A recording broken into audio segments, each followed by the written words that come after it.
I'm a feminist, but I secretly love the movie Pretty Woman.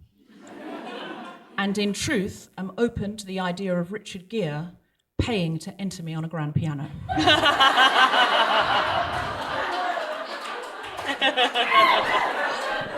I wouldn't turn it down. I'm not gonna lie, $3,000. Great. I think it's just, there's so many possible alternative images there, entering you on a grand piano. Like, I just see him, like, riding in on a grand piano. There's just so many.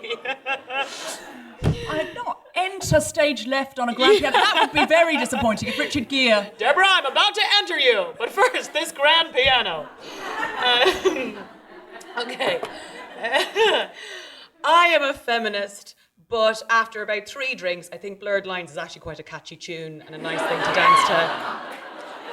It's in my head now. It's in my head. It's such a catchy, awful tune. Oh, you know I want it. Especially at a kids' party. You're just like, I can't stop dancing. So bad, though. It's so bad. Awful. I'm a feminist, but 2 weeks ago, I had a glycolic peel. That's not it. And I got a little sunburned here in LA, and I worried I had permanently damaged my skin because you're not meant to go in the sun after a glycolic peel. And the other night, when I was talking to Aisling Bea about preparing for this show, we discussed it.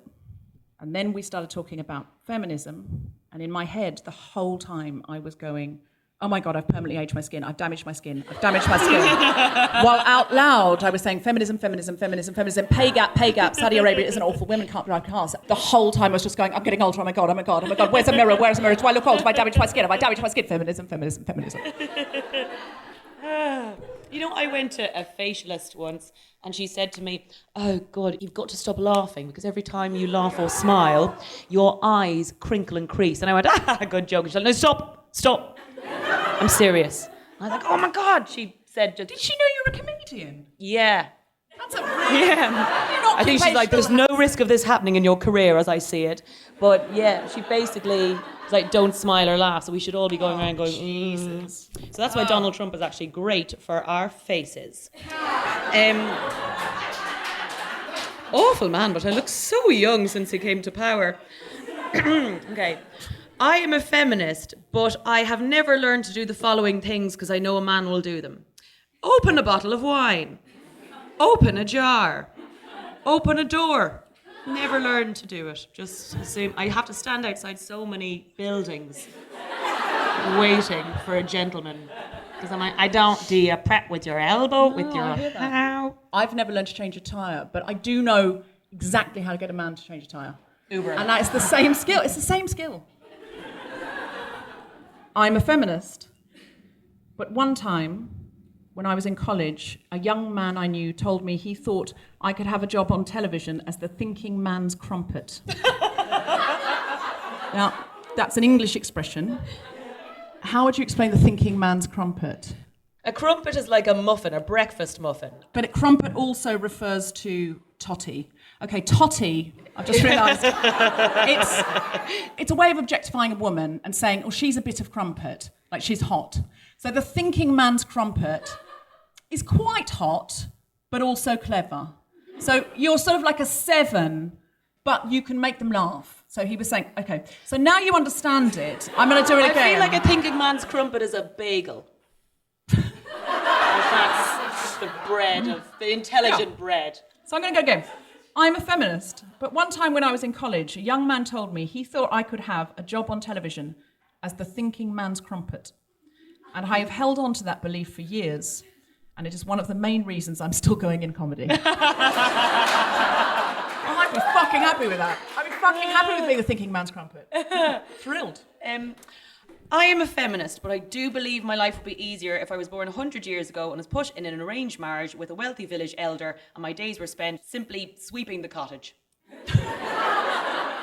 Just sounds like a nice, chilled life. It would be. No Tinder, no Bumble, no like, oh, what do you do for a living? No, I'm just stuck with you now. You're 90, you'll be dead soon. Let's just get on with it. It's a lot like Tinder. Sweep left, sweep right. Live from IO West in Los Angeles, today Show presents The Guilty Feminist with Deborah Frances-White and guest co-host Aisling Bea and our very special guest Rachel Bea talking about pioneering. This is The Guilty Feminist, the podcast podcast in which we explore our noble goals as 21st century feminists and the hypocrisies and insecurities which undermine them. All right, so thank you so much for joining me, Aisling. Have you had more of a guilty week or more of a feminist week? Have I had more of a feminist week? I think I have, yeah. I felt like a sort of dominatrix. I'm in the land of Donald Trump, and I've gotten an American visa now, so can I just thank Donald Trump for that and say that I think he's a great guy, and I have nothing bad to say about him, actually. Yeah, so... I swear, when I came in, you know at customs, they usually say, welcome to the United States of America. I swear the guy said, blessed be the fruit. And I just been binging, and I just went, may the Lord open. And then he went, what? And I went, what? And he went, what? And I went, what? And then he went, no, I said, are you bringing in any fruits or vegetables? And I was like, I swear. And I also swear that as I walked away, I heard him just whisper, under his eye. So, do you know what my biggest fear is? If Donald Trump gets impeached and it's a surprise that they won't get Melania back to Madame Tussauds in time before the spell wears off. She'll just be like, Donald, and then she'll just have to be used as a hat stand or something in the White House. That'd be so sad. Could we just not agree 8 years have passed and America is great again? Like we could all run around and sort of like slightly tweak our hats, and maybe Apple could make like 7 new iPhones, because that's how many they'd make in 8 years. So we could like pretend it's the future. Is that how you tell time now? How many phones? Is that how you know what year it is? I'm 8 iPhones old. That's what age I am. Which, if there's any Hollywood casting directors out there, is a chill 13. All right, so we're talking about pioneering. And this is sort of first women to do things, breaking barriers. So I've just got a little bit of something to get us going. Elizabeth Blackwell was the first American female doctor. Yes, that's right. Give her a cheer. She's well dead, to be honest. She's well dead. She's not. She was the 1840s. She applied for a medical school, and the advice she was given in America was go to Paris or disguise yourself as a man. That was their recommendation for how she could best get into medical school. Because Paris, they were letting women in. So her options were Paris or disguise herself as a man. To be fair, I felt that's my options on a number of occasions. And the reason she was given, this is verbatim, was number one, as a woman, you are intellectually inferior and therefore unable to do it. Number two, you might prove to be equal to the task, and then you could not expect us to furnish you with a stick to break our heads with. So if you can do it, you fucked us. The turkeys aren't voting for Christmas, basically. So she applied to schools in the country, where apparently anyone can get in. So she did a medical degree, but after that, there's a great scene. This is the only reason this would be a movie. The country school wasn't going to let her in, and the way they weren't going to let her in was to say, only if all of the male medical students allow it, and they all vote yes, you can come in, and if one votes no, you can't come in. So this is why the movie would be made, because this is the ally scene. Every single man, I mean, obviously all white men, so it'll be great for the movie. Every single man stands up and goes, yes, yes, yes, yes. And that's how she was allowed in. I love the idea of asking like a load of young student undergrads if they'd like a woman in the class. And they're like, yes, please. I think they thought that they were going to be bigoted, but I think they were hornier than they were prejudiced. I actually know this story because I watched the documentary Dr. Quinn, Medicine Woman. So I know how hard it was for women back in the day. Excellent. Also, another scene in the movie, when she got her degree, the dean shook her hand and then he bowed and saluted her. Yes, that's right. That's right. There is a part for a white male ally, so we can make it into a movie. But then no one would hire her. No one would hire her. She couldn't get a job in America, so she had to go to Paris. And the only job she could get in Paris was in like a lying-in hospital. Does anyone know what that is? No. If you're giving birth, it was like OBGYN. They would only let her come in as a midwife. They wouldn't let her be a doctor. But she had a mentor called Hippolyte Blot. 2 words, Hippolyte Blot. And he said, I mark you that you will be the best obstetrician in the United States, male or female, which obviously she couldn't do because they wouldn't employ her. She never married. She said, I cannot find my other half. I can only find a sixth, and that won't do. Oh, isn't that great? Lovely. And she was best friends with Florence Nightingale, and then they had a massive fallout because, do you know what? Florence Nightingale was really anti-women becoming doctors. She said, what's wrong with nurses? She said, just be nurses, you don't need to be doctors. Florence! Yeah, she betrayed us. What a bitch! Not great nurse, not a feminist. The first, and this is the other one, the first female lawyer admitted to the bar in DC was Charlotte E. Ray, She was an African-American woman, and it is said that she applied under her initials C.E. Ray, so they didn't know she was a woman. There's some dispute about that, but I think she did that. She did a J.K. Rowling. And this was 1869. She became a corporate lawyer, and she was said to be the best corporate lawyer of her generation, but no one would hire her. So she started her own practice, and she got into divorce law, and she was really amazing. She was a big suffragist, but she helped women who were in battered relationships, who were being abused, to get away from their husbands, and especially uneducated women. But eventually she couldn't run the practice anymore. There just wasn't enough work for a female African-American lawyer, so she had to be a teacher in Brooklyn. That's because the patriarchy sucks. Oh my God. Yeah, right. That's nuts. And I suppose the laws were against any woman coming to the police with domestic abuse cases. Of course, it's bad yeah. now. Yeah. Imagine what it would have been like then. Can you imagine in 1869? Or maybe we're wrong and everyone is just in happier marriages and everything was great, so no one needed a lawyer. Yeah. So that's the context. The women that really pioneered really did it tough. Yeah. Like, they did it so tough. But also, interestingly, they were mostly feminists. Like, for example, the doctor, Elizabeth Blackwell, she was real abolitionist, and she ran a Sunday school for little African-American children whose parents were slaves. And it's like Charlotte E. Ray was trying to help all women get the vote. So they weren't just out for themselves. They weren't just kind of going, well, I'm a doctor now, I'm the only doctor, awesome. They were really trying to bring all other women up, but not Florence Nightingale.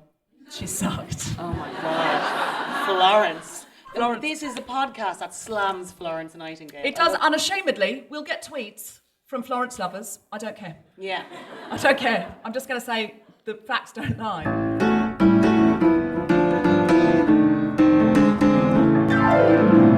People of America, please clap your hands with an Oprah Winfrey audience member level of intensity for Deborah Frances-White!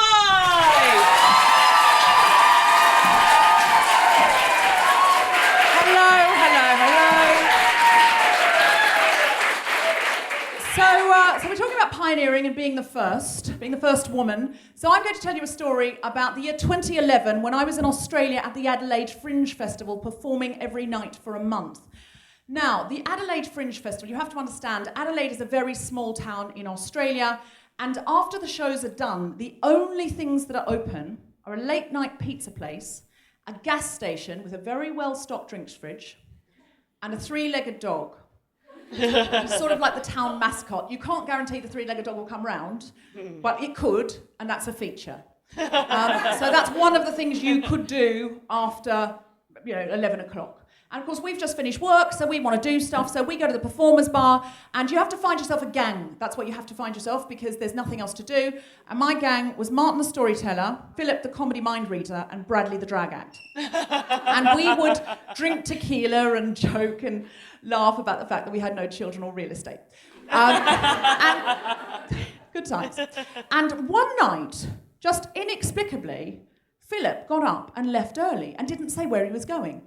And I knew that he hadn't gone home because I was sharing an apartment with him and I heard him come in at 3 a.m. And the next day he wouldn't say where he had been. And I thought, oh my God, Philip's got a girlfriend, Philip's got a girlfriend, Philip's got a girlfriend. And the next night, Martin and Philip both disappeared. And I thought, Philip's got a threesome.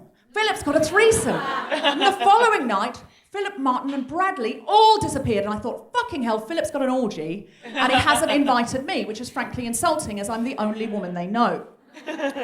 The next night, they all got up to go, and I just thought, fuck this. I went to the door, and I blocked it, Jurassic Park style, and went, guys, where are you going? Where are you going? You've got to tell me. You cannot leave me here drinking alone. You cannot leave me here drinking alone.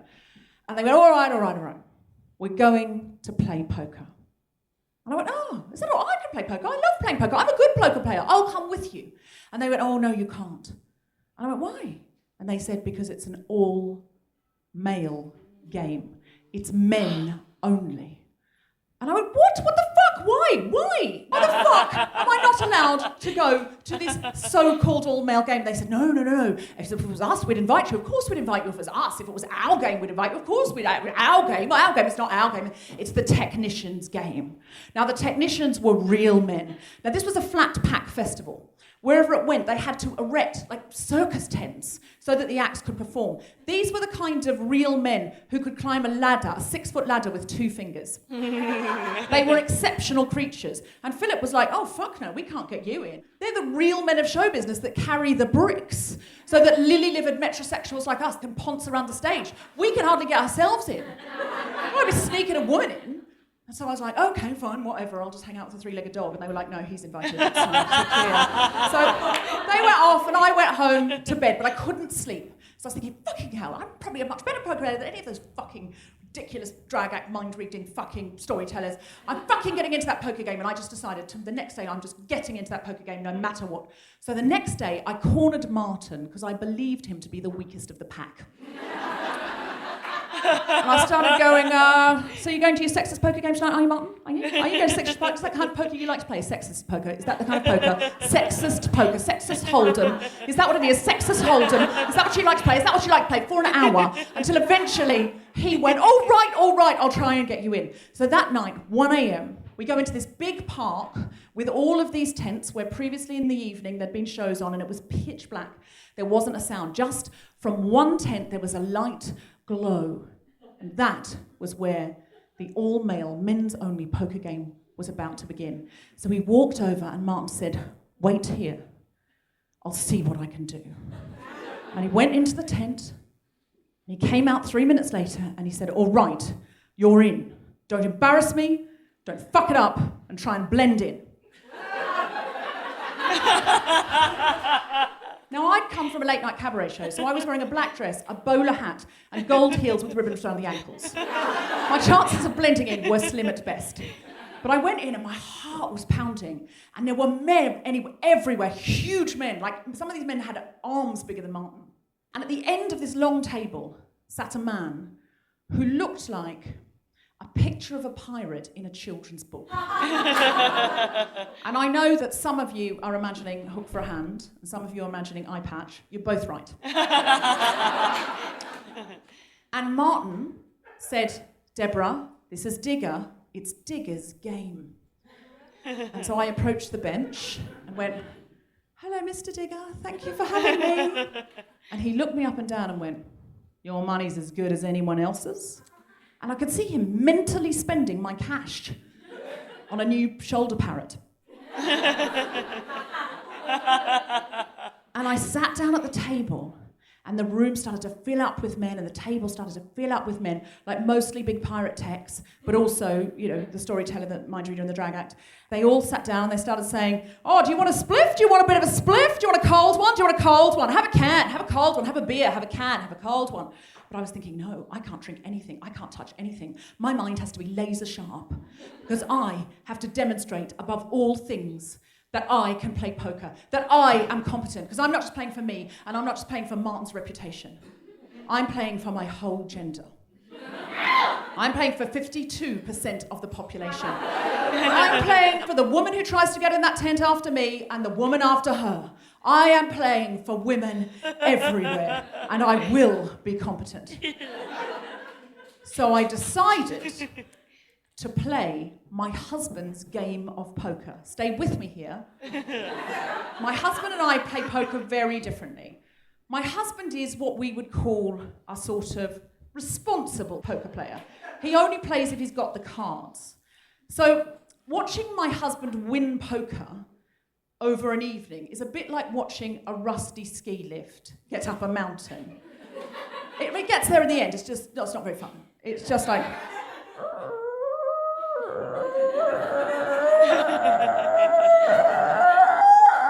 And watching him lose poker is similar.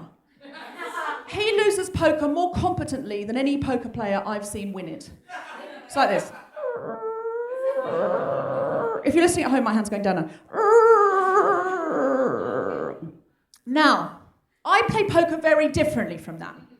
I have more of an inspired game. I'm more talented, is what I'm saying. I don't want to go on about it, but I'm a fucking genius. I mean, I play with cards like, would you play so with a 2 and a 7? You shouldn't, because that's the worst hand in poker. But I would play with a 2 and a 7, and 3 7s would come down, and I would have 4 of a fucking kind. Okay? Do you know why? I'm a genius. Do you know why you wouldn't play with those cards? Because you're not a genius, okay? I'm a talented fucking poker player. So when I win poker, it's more like stadiums of people surround the table suddenly. Out of nowhere, I look down and my clothes have turned into a Beyonce costume. It's an extraordinary experience for everyone. Now, when I lose poker, have you seen the end of Dr. Strangelove? It's just a mushroom cloud. And that is why I couldn't afford to play my own game, because if the cards didn't go my way, I would look incompetent, I would look reckless, and I would look like no woman ever should be allowed to play poker. So I decided competence was the most important thing to show. So all the other guys are sitting around the table drinking, going, yeah, you've got to know when to hold them, know when to fold them, love. You've got to know when to walk away and know when to run. You heard that song? It's a song. And go, oh, can I get a couple of cold ones down here? Oh, fuck, it's hot in here, fuck, it's hot in here. They were Australian, is that clear? Yeah. And all the time they were talking and bantering and drinking and smoking, I was just going, folding what I didn't, playing what I did, raising what I really did, until eventually I just heard Digger, who looked across the table, say to someone, fucking hell, the little lady's got all the chips. And he was right, the little lady did have all the chips. That's right, my friends. That's right. And mushroom clouds started to go off all around me. As men were getting up, leaving the table, leaving their money in the pot. The storyteller went, the drag act went, the comedy mind reader went. And finally, it was just me and Digger and his first mate and his cabin boy. Even his parrot had folded. Now, this is where it gets interesting, because this was a tournament, and that means there are cash prizes for the first, second, and third players, and the fourth player gets nothing. So my heart really started to race at this point, and I thought, I can do this. Now, I had in my hand a king and a queen. The flop comes down on the table. Now, if you don't know poker terms, that means Digger got his penis out. No, it doesn't. It doesn't. It means that the first three cards come down and we can all see them. And in those cards, there was a jack and a 10. That means I've got a 10 jack, queen, and a king. So what I'm hoping for is an ace. If I get an ace, I've probably won it. If I get a 9, I could have won it. If I get anything else, I've got absolutely bubkus. I've got fuck all. So I'm riding the river. If you don't know poker terms, that means I had a heavy menstrual flow. It means I'm waiting for the last card.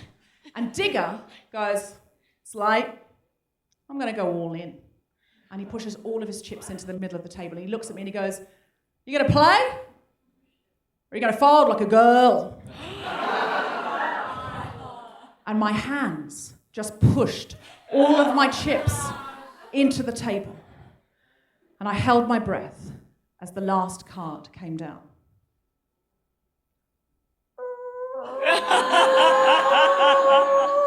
If you're listening at home, I got a 4. It was a 4. It was a 4. It was a 4. And I lost. And I stood up from a ski lift, ready to go. And Digger stood up across the table. He put his hand out. And he said, you're welcome at my table anytime. And I realised that I'd won something better than money. I had won respect.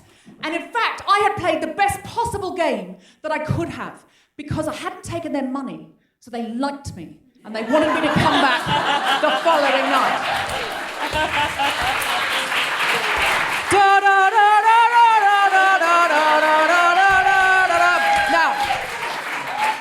Now, as I left the tent, Digger said, I'll come out with you, love. Now, what you need to know is the sprinklers are on a timer watering the grass. So you've got to run when I say run, all right? I said, all right. He went, 3, 2, 1, run. And I ran into the coldest shower of water I'd ever come into. And I heard behind Digger roaring with laughter going, you're one of the boys now, love. Now, 2017 me looks back on 2011 me and has some advice for her and also some social commentary.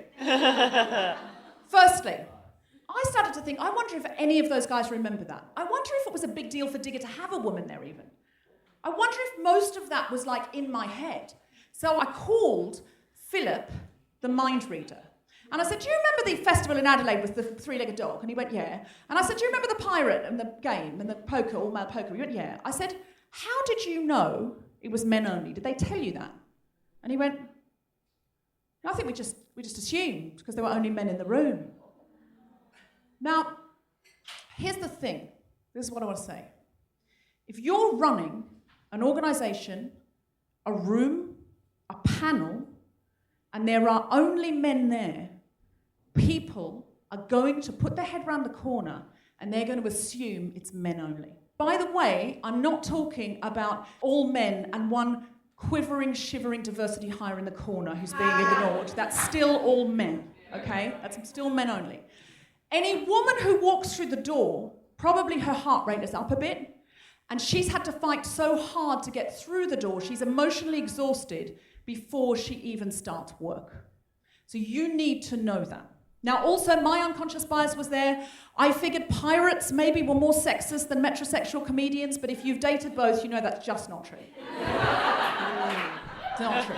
You're probably going to get more respect from a pirate. I mean, an actual pirate. I don't mean a technician. I mean, a Somalian pirate. It's probably going to be a better date, I'll be honest. So here's the other thing, though. I threw away my talented game in order to demonstrate competence, and I think women are doing this all over the world. Because our competence is always in question.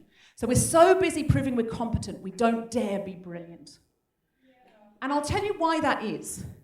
Because if we do something and we have a flash of blinding brilliance and we crash and burn at some point, people look at us and go, well, that's because you're a woman. If you crash a plane, they'll go, well, women shouldn't be allowed to fly planes. If you have a bad comedy gig, they'll say, well, you know, women aren't funny. Whereas if a guy is incompetent, someone will come out and say, the president is new at this. That's all I'm saying there.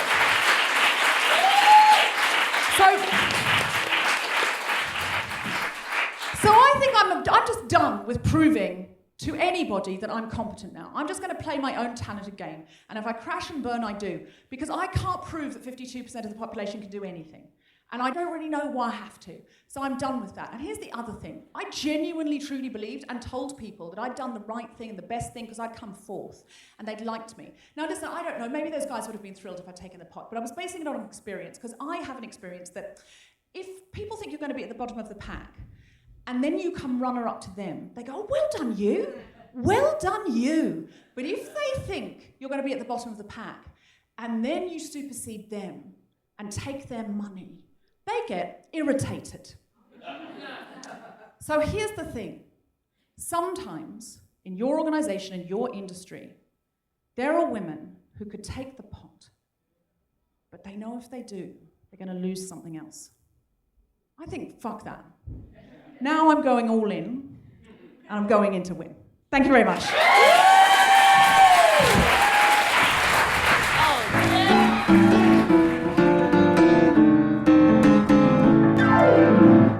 Challenges on the show, you guys know that. So usually we challenge ourselves to something, but Aisling, you have had a challenge in your life, bigger than any podcast challenge. What was that? Well, on the subject of pioneering, I did think maybe I was comparing myself to pioneers. Pioneering in America means such a very different thing to pioneering in the UK. Because I'm such a party legend, I was recently watching a PBS documentary about the West of America. Thank you.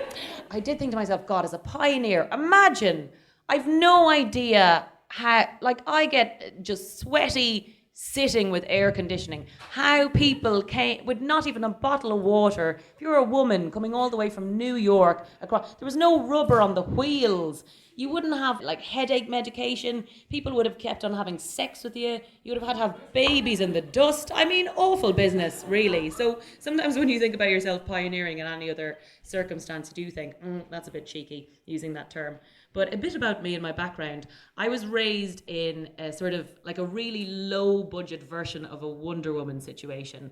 Like imagine like a student movie of Wonder Woman. That's sort of like what because I was brought up in an all-female household by my mother with my sisters, and I had 8 aunties. And then I went to an all-female Catholic girls' school until I was 18 and was raised by all-female teachers and nuns, which are kind of female. And so I had this sort of like, and for not a second did I realize that there was any difference between women and men. We were just sort of all women. But it wasn't until I was 18 that I obviously discovered my first joke when a man made one. What an experience it was to laugh all of a sudden after 18 years. But also, my mother was one of the only 2 professional female flat race jockeys in the UK and Ireland at the time. And again, growing up, my father was dead and the only men we used to have around were jockeys. So in my mind, men were sort of dead small people. And we'd sort of no idea that they were supposed to be intimidating at all. My mother, like what you were saying, Deborah, she remembers still that if she lost a race, they'd say, well, female jockeys are awful. And if she won the race, they said the horse must have been good. And I always remember just that, just sitting in my head. Now, she kind of doesn't mind it at all. She kind of got on with things, as was her way. But who here is from America? Yeah, right, lovely, yes, okay. So in the UK, we have these things called panel shows, which is a bit like this, but you'd never see 2 of us, i.e. vaginas here sitting on them. And they're a big thing. So at midnight is probably the closest thing you have to panel shows over here. But they're a really big format in the UK for comedy. Normally they involve one host in the middle and then 2 or 3 people on either side. James Corden, who does the Late Late Show, he has one called A League of Their Own. And there's just a lot of, I'd say there's probably about 10 panel shows on primetime TV right throughout the week, every week in the UK. And they've been like that for probably, I'd say 15 years. And it's a big comedy format. In the same way in the UK, we don't really do roasts. We're just mean to each other on the streets. But like that concept is just not really in the UK. They don't do it. And so about 3 years ago, there was a big furore about why there aren't more women on panel shows, and women tend to find panel shows quite difficult, and that we should have quotas to get more women on shows. And I believe in quotas. I believe strongly in quotas because, as history would show, just leaving people up to their own devices doesn't change anything, it turns out. Like, just allowing people to go, morally, maybe we should change things, does not work. So you have to put things legally in place to make sure we try and diversify what people are watching on TV. Now, in, I'd say, October of last year, there's this long-running TV show called 8 out of 10 Cats, and that's gone for now 18 series, and I became the first female captain, so not the host, but the captain on that show in October. And it was very interesting for me. I've now done 20 episodes as a captain, and I'd say in terms of panel shows, I've probably done about 40 or 50 panel shows. Now, more often than not, I'm the only woman on the shows. Sometimes there'll be more than 2. And so being a captain gives you a different view of the system and what happens on a daily basis. Sometimes if you come into a show as a guest, you're not really sure how the show works. Maybe it was a bad day for you. Maybe it's a bad day for someone else. You just don't know. Maybe it was a good day for you. Maybe it's a good day for someone else. You don't know because it feels like an anomaly. But in 20 shows, you get to have a good gauge of how things work and what the problem is or what the good things are.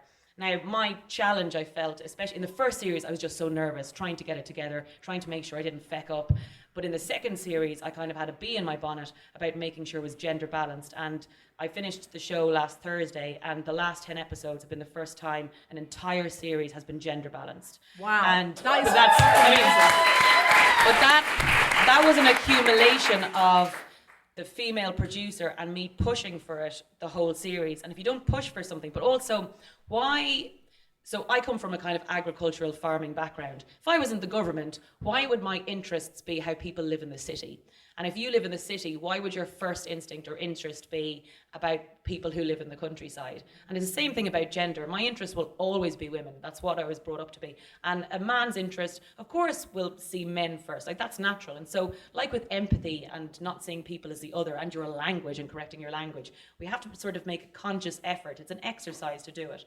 So one thing I really noticed was doing the show was that if you have more women on a show, it will never negatively affect the men.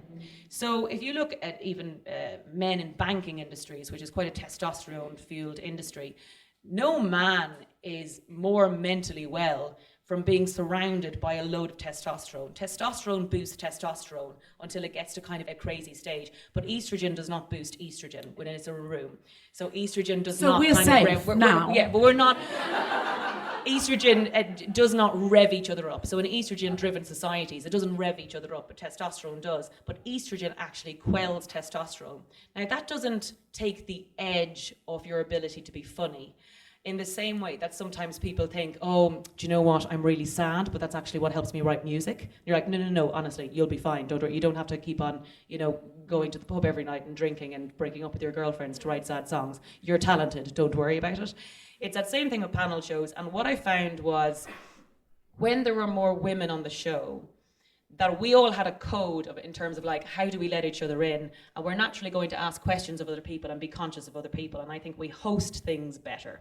So we make sure that people get their voices in. And with men on the show, and this is the nicest men in the world, will always naturally sort out themselves first and then look to the others afterwards. And this is endemic in the system. And it just means if you're a woman on a show, I think you'll think of everyone's edit and how it all edits together. And the men don't tend to think like that. And I would love to think that's different. But when there were more women on the show and it was a balanced show, everyone did well. When there were more men on the show, certain people did well. And it didn't change the tone. It didn't change that certain people who do like edgy jokes, that didn't change. It didn't change if you do sort of more mainstream jokes or working class jokes or high up jokes or your character. None of that changed when there were more women on the show. And it felt like a more balanced environment. But what I will say is, and this kind of goes into what you were saying about your being in that poker club, is that quotas aren't enough. There has to be a conscious effort that the workplace that the quota people enter into is an environment where women can work well and are fostered and nurtured. It's not okay to hope that the woman coming in will have sort of balls of steel or go home and cry at night about how awful it was, and she'll tell her friends and come back the next day going, yeah, cool, let's go again, great. There has to be like, yeah, no, it's fine, everything's great, don't worry about me, great, let's do another show, I'm fine, don't worry about it. You have to feel like at your workplace you're supported, and that can feel like a bit of a boring thing to have to go through. But again, it benefits everyone. And I do feel like feminism helps male mental health. There's a real problem in a lot of working environments where men can't talk about their feelings. There's this testosterone-driven environment. And a lot of men who come on the show who are maybe not competitive comedians, that's not the tone of their comedy, find them really hard as well. Find hard to get a word in, hard to kind of bulldoze their way in. And I think there's been a mindset for quite a long time that if you are competitive enough and rise to the top with your own grit, that means you're the best. But what that does is it completely separates or gets rid of the potential for another type of comedy, for another type of voice that might succeed in a different type of environment. I feel like you may be Wonder Woman to have got gender balance across a panel show for a whole season, because if you're not from Britain, you don't know what that means. I was very naggy. It makes me feel like crying. Hello, Guilty Feminist. This is Deborah Frances-White, and I am interrupting this podcast briefly to say that if you're in Ireland, we are coming to Dublin on the 29th and 30th of July. We will be at the Vodafone Comedy Festival. If you will be at the Edinburgh Fringe Festival, we'll be at the Udderbelly on the 4th and the 5th of August. And if you'd like to support the podcast, we do not have advertising or ask for donations, but we've made a very special one-off episode of The Guilty Feminist about negotiating with Suzanne Williams, who's a professional hostage negotiator, which you can download for £5. I recorded it with Athena Kableno at our leadership event, and we're looking to use the proceeds of the podcast to make more live events more accessibly priced for more listeners. It's a fantastic episode, and it is a great way to support the podcast, which, as you know, is completely free every week. To do that, go to guiltyfeminist.com and click on Negotiation Special.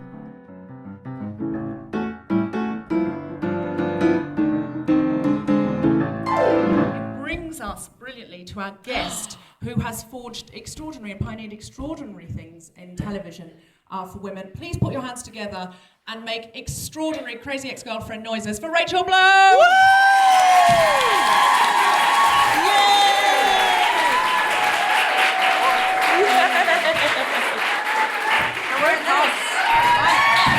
You are wearing wearing a rock and roll punk feminist t-shirt. So my writing partner got this for our entire writer's room. And they were really, I mean, it just shows like the commodification of, of feminism and kind of social justice issues, but it's a really cool shirt. That's a bit of I'm a feminist Bart. I'm a feminist Bart. Do you know what? It looks well made. It looks made in America. Do you want me to do that? Now it's a wet t-shirt competition. It's a wet t-shirt competition. For the people listening at home, Rachel just poured a bottle of water over her feminist t-shirt. Spring break. In trying to be more of a feminist and open the water myself, I inadvertently fell victim to the male gaze.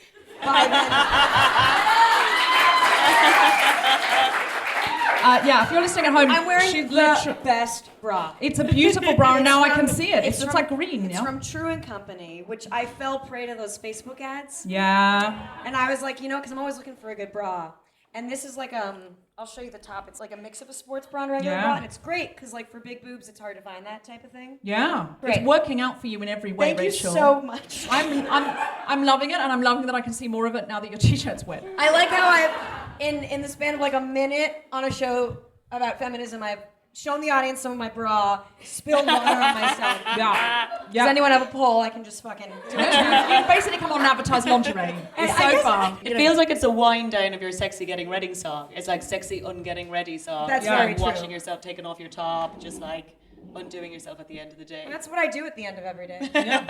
My pants taking off has become increasingly more and more violent. Yeah. You can tell how tired I am by how angry I am at my pants at the end of every day. I'm just like, get off me, pants! You're the devil! And then sometimes I'm like a little kid. I'll take off because you wear a bra all day that has a lot of structure, and you'll take it off. I'll have these kind of welts on my back. Even if it's like a great bra, I'll still have the welts. And I'll take off my bra at the end of the day, and then I'll run around my house like a 3-year-old and be like, wee, they're free. And my husband, I like run around and I go to him and I go, hey, look at me. And he goes like, oh my God, that's a naked lady. I'm like, yeah. There's nothing like the familiar cluck-clunk at the end of the day when you take your bra off. No, There they are, let loose for the evening. When you were saying get your pants off angrily, because I parsed that wrong, because in Britain, pants means underwear. So when you were talking about, we say what do pants mean? What do you say for pants? Trousers. Oh, so you crazy. I know. So because you just been talking about your bra. So wet. Wow. Okay. Yeah. And you do need another shirt. Can some No, man take your shirt off? Man, there's a man there with a shirt. No, it's fine. Now we're turning it into a wet t-shirt competition Chippendale show. So I think you've pioneered a lot. Like you've got some stuff on network television that we're not sure how you've got on there. Like I saw you the other day and you were saying you were fighting for. The only reason I'm saying is because we're literally in the middle of something right now where we are trying to make something happen, and it's something that is a little bit unprecedented for network television.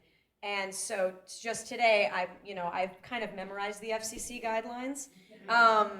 We have a really open dialogue with standards and practices because what they're trying to do is interpret things so they won't incur an FCC lawsuit, right? So it's like the FCC prohibits indecent or graphic language or graphic imagery between 8 and 10 p.m. on network television, right? So it's like, okay, so it's the littlest thing where like there was a song we had about UTIs. We can say So good. we can say for whatever reason, my penis is the reason you may die. But we can't say like I put my penis in you because my put my penis in you is graphic, causes you to imagine it.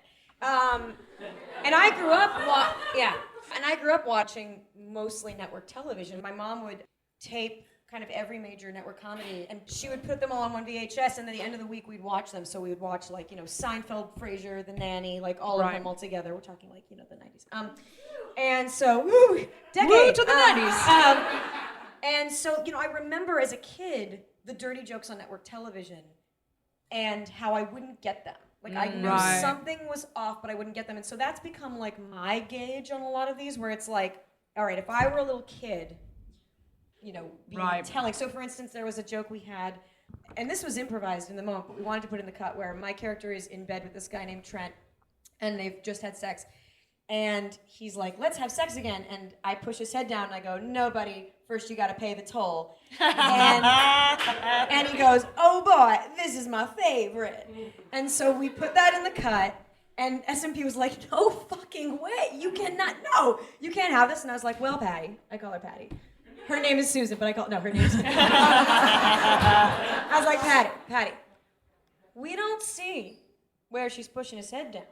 She doesn't say like my vagina, she just pushes his head down, pay the toll. And he says, oh boy, my favorite. Now if I'm a little kid watching that, I just think he's gonna hug her toes. And she was like, good point, all right. Do you know what I think the dirtiest joke in the whole show has been? Yeah. And it's also my favourite. Yeah. It's my favourite song, Tap That Ass. Yeah, So I'm a big, Ass tapper. It's not what I was going to go for, but yeah, sure. At the end, they jump up on her chest of drawers, and she says... So, I'll explain the story of this, actually, Yes. because this was another conversation with standards and practices. Oh, lovely. This was a brilliant joke written by, so the song was written by three of us, and this was a brilliant joke that came from Adam Schlesinger, who did the bulk of the music for the song as well.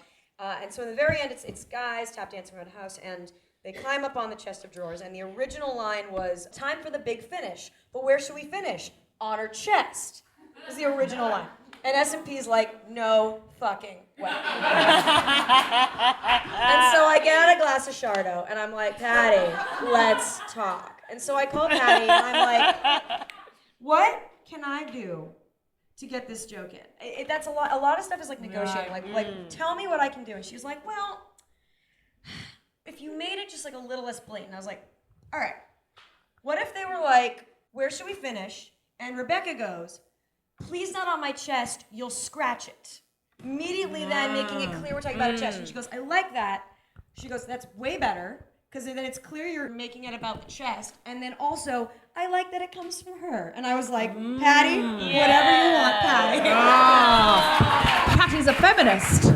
That comes from her. Patty's fucking awesome, and we're having I'll tell you the story, like, literally just wait, like, 5 months or 4 months. And I'll tell you the story, and like Patty is wonderful, and like she wants to let us do the show, but the fact is our time slot just got moved back to 8 p.m. on Friday nights. We were 9 last season, and it's like, So for popularity's sake, that's a good thing, and it's like huge, but then tone-wise you have to be more at the end careful. of the day, we are where we are. I don't know if 8 or 9 is going to make much of a difference, but it's hard. You know, I mean, we live in a country that was founded by people who were too religious for Europe. For Europe, which is covered in fucking churches. And even the Europeans were like, these people are crazy. And so we have, you know, these guidelines based on a puritanical society that had a witch hunt in Massachusetts based on the fact that people ate bad, rotten grain, right? That was the cause of the Salem witch trials. They now think it was ergot in the wheat, that people had kind of hallucinations. So people were tripping, and they were like, witch! And that's the country. That having been said, the alternative of where I live is in the shtetl in like the Ukraine and Poland, which it sounds horrible. Like, I'd much rather, I'm so, just like if my ancestors are like listening from the great beyond in like the Delhi and the great beyond, like. Rachel, feel free to say they can come on your chest. We're very proud of everything you've achieved. Who was that? I do come from a long line of vampires.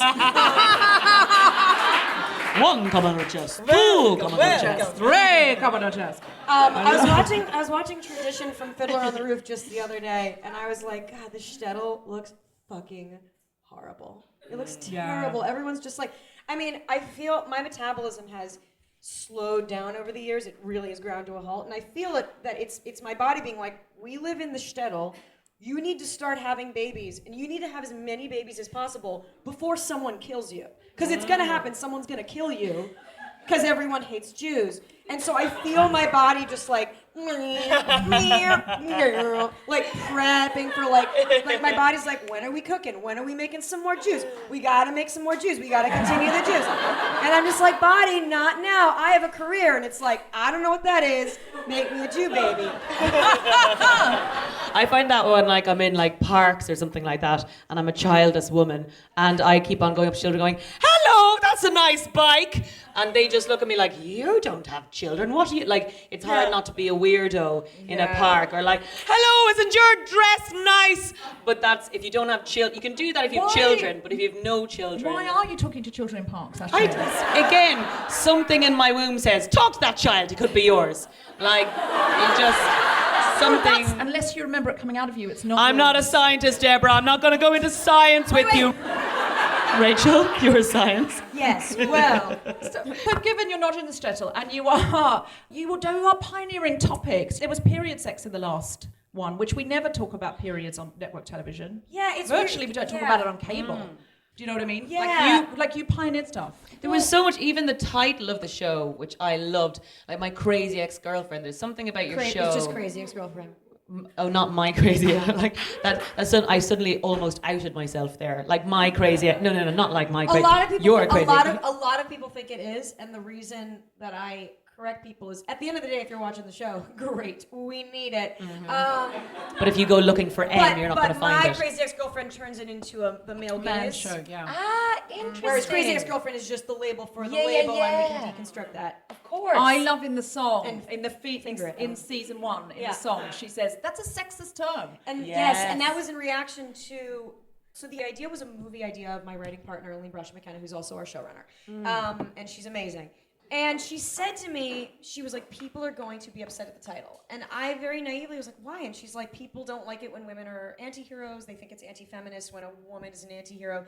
So we kind of anticipated that, but when it became a network show, because we were a cable show, we were with Showtime, and then we went to the CW, people just thought it was going to be the title for face value. And the backlash against what people thought the show was, based on like the poster and the title, just that, was unbelievable. So we were like, we got to put in the theme song right away, like tell people what this show is. And so, which is why the situation's a lot more nuanced than that, is in a theme song. Just to shut people the fuck up. Because I was telling people about the show and saying you've got to watch it, and they were like, oh, Crazy Ex-Girlfriend, but they made an assumption, so I would show them the theme tune, and then they'd go, okay, I get it. Yeah, oh, that's so good to know. Like, yeah, I mean, It's fine. I'm out there allying for you all over the shop, Rachel. Also, sometimes it's okay I am the to go, reason for your ratings. I feel personally. crazy. I am the one. Yeah, but sometimes it's okay to go, God, you know what? I feel crazy today. I feel absolutely crazy. And that's my feeling today. Like, why not embrace that? Harry Styles had a very interesting thing recently. What? Yes, Harry Styles from One Erection had this thing where he was talking in Rolling Stone magazine about people saying, oh, so you're trying to do real music now, but you still got a lot of these female fans. And he just said, which is a beautiful thing to say, he's like, why is it that young female fans liking your thing means that your music isn't valid? Why is it only if like older men in their 40s like your band, like that's cool, like that means you're a real band? Like why do you... Why do we not value why do we women? not value our Such a good point, experience? Harry Styles. Feeling I'm sorry. wasn't it? Loving Harry Styles now. I'm a little bit I love aroused it now. by Harry Styles. I should not judge. No. I mean, is the age gap too large between me and Harry Styles? I don't know. I could make it work. So here's the thing, because it relates to the poker story and stuff and what we were talking about, and the kind of mixed feelings that I have about being a feminist and where I've been. So for most of my life, I saw other women as threats. Other girls made fun of me in middle school. Actually, randomly, my best friend from elementary middle school is in the audience here. You didn't know that I was going to be on the show? Oh my God! So Laura and I were made fun of a lot That is together. the I can loveliest say that, thing right? ever. Laura and I were tortured together. And I never saw you as a threat, Laura, but it's so random that she's here. I don't know that that's a compliment. I never saw you as a threat. Yes. Just to make clear. You're safe. My fashion was fucking weird. I was like this weird musical theater kid who lived in a beach town. I was very outspoken. Plus, I had pretty bad, like, undiagnosed anxiety and depression. And so I went through a period where I was, like, cutting my own hair. And I was wearing, like, sweatpants to school like a depressed person. And people were like, she's weird. And I was like, it's depression. But I didn't know it was. So, and then plus, I was a musical theater kid. And when you're a musical theater kid, you learn to value your talent as being synonymous with your self-worth. Also, as an actor, you view other people who could take your parts as threats. Yep. So in between those two things, I saw other women as very threatening to me. And so I went into college being like, I like hanging out with guys. Like, I bond with guys well, as a defense mechanism. And I got on this sketch comedy group. And I instantly fell in love with sketch comedy writing, like quicker than I've fallen in love with anything. I was like, this is amazing, this is new, and I just went balls deep into sketch comedy writing. To use I don't know if it's a feminist phrase, but whatever. And when you're learning sketch comedy writing and you're one of the only girls in a group, you begin to adopt the voices of your mentors. In this case, they were all men. So kind of the parts of myself that were already kind of tomboyish became even more exaggerated because like I felt like I suddenly had to like fucking do this, bro, and I had to like pitch like this, you know, and I had to be like, and I just felt like that had to be my style of comedy. And I started to fit in, and then what started to happen was I was a 19-year-old like cute girl in a sketch group. Is my mentors started hitting on me. Because they were like, oh, she's a cute, funny girl. I want to fuck her. And so one of the guys asked me out my freshman year. It kind of ended weirdly. The next year, his friend, these were all the directors of my sketch comedy group. The next year, his friend asked me out and was like, bro, is it cool if I ask her out? And the guy was like, totally, bro. That's not how they talk, but I'm whatever. As soon as I started dating the other guy, I lost my virginity to the other guy. The first guy who This is like the plot of Crazy Ex-Girlfriend. Well, yeah. So and I was 19 years old, and so I lost my virginity. The first guy who dumped me the year before suddenly started hitting on me again and actively tried to steal me away from his best friend. And these were people who were on a sketch comedy group together. They were With like, all this going on, you're still trying to be funny in your sketch group. So you're still trying to do So your here's the thing: sketches. is like I'm doing the sketch group. I, at this point, had been made director. They were like, you are going to replace us all as director. So I was assistant director of this group. This guy basically stole me away from his best friend. We weren't ever like official. It was this type of thing where the second I sensed there was trouble, I broke it off with the first guy, and I was like, this is really messy. But then I had feelings for the other guy because I was 19, and it was a guy who had rejected me. So he and I were still hanging out like on the side. The second guy found out and flew off the handle. Not really at his best friend, but at me. Right. Somehow I got all the blame. And as a result, I was removed as director of this sketch comedy group. What? Yep, this happened. So, yep. So I was removed as director of the sketch comedy group. I was replaced with 2 men. Because it took two men to do the job that to you be were. Rachel Bloom. I guess That's right. And meanwhile, I stayed on this sketch group because at this point at school, everyone knew that I was like this girl on the sketch group and I was going to be the director. And the guy said to me, please don't tell anyone why you were taken off as director because we don't want to like cause drama in the group. Oh, so what? I had to I just told everyone that I quit because I couldn't handle the workload. Oh my God. And here's the thing is I was 19 and these guys were like, 22, 23, which like they weren't like super much older than I was, but like when you're 19, you're scared. When you're any age, you're scared, and that I'm sure loads of people can relate to that. And being like, no, I'll just make up an excuse because it'll be easier, and then people will still like me. Yeah, exactly. So I'm not supposed to see the guy that I'm in love with. Also, I should be angry at him, but instead, he and I start secretly seeing each other behind everyone's back, behind his like friend's back.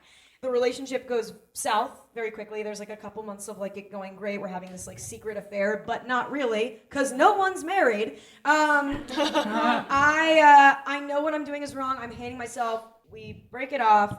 And then I go through this kind of like feminist thing where I'm like, I want to suddenly encourage women. Like I was like, oh my God, like this whole thing was me trying to be one of the guys and hating my own gender and letting my fucking vagina talk for me. And I was very self-hating because I was like, I did this with my slutty fucking pussy. I did this to myself. And so I was like, but I'm going to rally women around me. And so I tried to start like an all-girl sketch comedy group. No one was interested for some reason. Don't know why. But I remained on this sketch comedy group. Like I stayed and and this is long after the guys had left in my junior and senior year. I was still super resentful. So I went into comedy kind of like, my mentors had rejected me and I was like, fuck these guys, I'm going to do my own thing. So when I graduated, I felt like I could finally breathe. I started to do my own thing because I still loved comedy. I started to do the musical comedy thing. That got me discovered kind of quickly and fortuitously by an agent and manager. Within a year and a half graduating college, I got my first TV writing job. And it was on a short-lived animated show on Fox. And I get there. Yeah. I'm the only girl in the room. I'm by far the youngest, and one of the guys on the team is the guy I had a secret relationship with from this. Stop it right He's now. on the writing staff. Yeah. And one of the worst parts is he's just like weird to me. His writing partner, who I hadn't known before, was a fucking asshole. Like a real fucking asshole. So I'm on this writing staff Thinking I already don't deserve to be there because I'm 23 and I got hired off 130 Rock spec, and I'm like, I don't deserve to be here. I get into this group of very, very, very competitive men who are like, yes, indeed, you don't deserve to be here.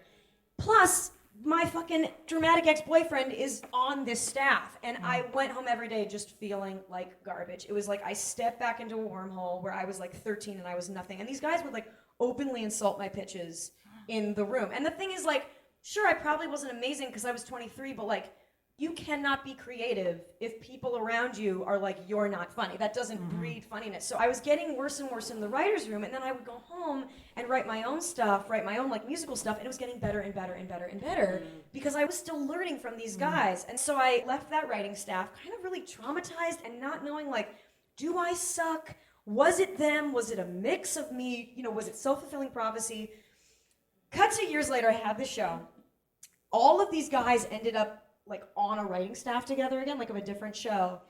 And I heard through the grapevine, they were not having a good time on their stuff. I heard through the grapevine that apparently every single day in this room, they would all shit on my show, including my ex-boyfriend. They would all shit on my show.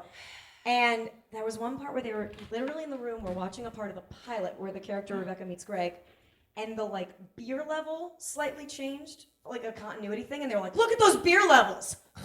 This show sucks. Oh, and I was like, oh, you're sad. Oh, you're sad people. And I realized all of the meanness in that room, all of the like, you fucked him, no, you fucked him, fuck you, fuck, all of that stuff that I was feeling, I was putting it all on me. But I was dealing in all of these circumstances with very unhappy people. And in a way, it gave me even like more empathy towards them. So I don't know like the point of that story, but do you know what the point is though? Rachel, the point is that because you did that, someone else probably won't have to go through that. So you broke the mold. So other girls on teams, you open up, you're like a huge star in Europe. Everyone watches your show in the UK and in Ireland. And it's a big female star on billboards. And someone else goes, I can do that. And that's the point. So it was shit for you, but for someone else it'd be amazing. And absolutely. And the beer level thing, they're just seething with jealousy. They're so furious. You're the one who turned out to be the star. Saddest. That was when I heard that, I was like, oh, that's so sad. Oh, they're so Did you fire sad. the continuity person for the beers? Yeah. But Aisling's right. There are little girls at home watching television now thinking, just not even questioning this, thinking, oh, well, I can be on TV. One day I can tell a boy on TV not to come on my chest. Now,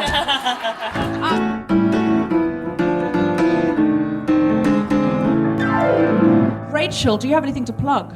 We should all watch Crazy Ex-Girlfriend, right? Yeah, we'll be back. October 13th, Friday the 13th. Yes.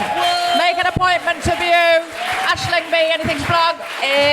What's coming out? A drama called The Hard Sun will be out in the autumn. I'm not sure when this airs, but also I've got a show called Gap Year on Hulu in America, which you should watch. It's very amazing. I've got one of those weird British comedy panel shows that's diversity based. So we never have more men than women. We often have more women than men. It's called Global Pillage, and you can listen at globalpillage.net. Please come on at Rachel if you are ever in London, or we'll bring it here to you. Could I just say a big, big thank you to everyone here at I.O. Especially to Patrick. A huge, huge thank you to Siobhan Buckman at 360, who has made all of this happen, and James.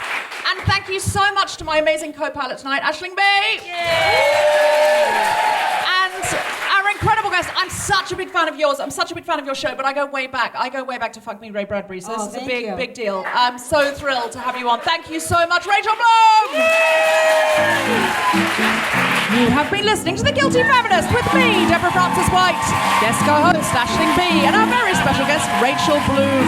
The recording engineer was Patrick. Music was by Mark Hodge. The producer was Tom Zielinski for The Spontaneity Shop. Thanks to Siobhan Buckman at Management 360 and everyone at I.O. West, as well as all of you for listening. For more information about this and other episodes, visit guiltyfeminist.com. Florence and her unsupporting women machines. What I was trying to do there with the joke was, you know, Florence and the Machine, the band. Yeah, so what I had was like sugar and flour and eggs, but no actual cake at the end of it in terms of a joke. All the ingredients, but not the actual cake. No, it was good. Interesting. I was so close to laughing at that joke, Aisling. Next time I will. Deborah writes reviews for all of my gigs I've ever done. I was so close to laughing.